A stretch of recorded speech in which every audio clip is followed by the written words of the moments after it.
ব্যক্তিকেন্দ্রিক যে মামলা, সেটিকে কেন আমরা শেখ হাসিনাকে প্রায়োরিটি দিচ্ছি, সেটা হলো উনি হলো অপরাধের নিউক্লিয়াস।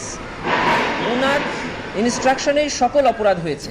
ওনার বিরুদ্ধে তদন্তটা যদি আমরা একটি চূড়ান্ত পর্যায়ে পৌঁছে যাই, ওই তদন্তের ভেতরেই আমরা তার সহযোগীদের অনেকখানি তদন্তের কার্যক্রম এগিয়ে নিতে পারবো। সেজন্য ওটি কমপ্লিট করে এইটির সাথে বাকিগুলোকে আমরা অ্যাটাচ করতে পারবো, যার কারণে আমাদের তদন্তটা আরও সহজ হবে।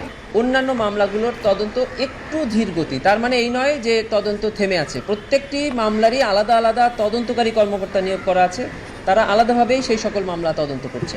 শেখ হাসিনা, ওবায়দুল কাদের সহ আওয়ামী লীগের এবং আইন শৃঙ্খলা বাহিনীর এই টপ কমান্ডার্সদের মামলাগুলো ট্রাইব্যুনালে হচ্ছে পার্সন ওয়াইজ, অর্থাৎ ব্যক্তিকেন্দ্রিক মামলা। মানবতা বিরোধী অপরাধ সংগঠনে কী কী কার্যক্রম করেছে, কে আমরা আইনের ভাষায় বলি সুপিরিয়র কমান্ড রেসপন্সিবিলিটি।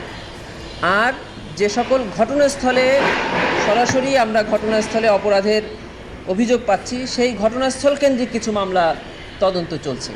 যেমন আশুলিয়ায় লাশ পোড়ানো মামলা, তারপর রামপুরায়, এরপরে চাংখারপুল, এগুলো হচ্ছে ঘটনাস্থলে।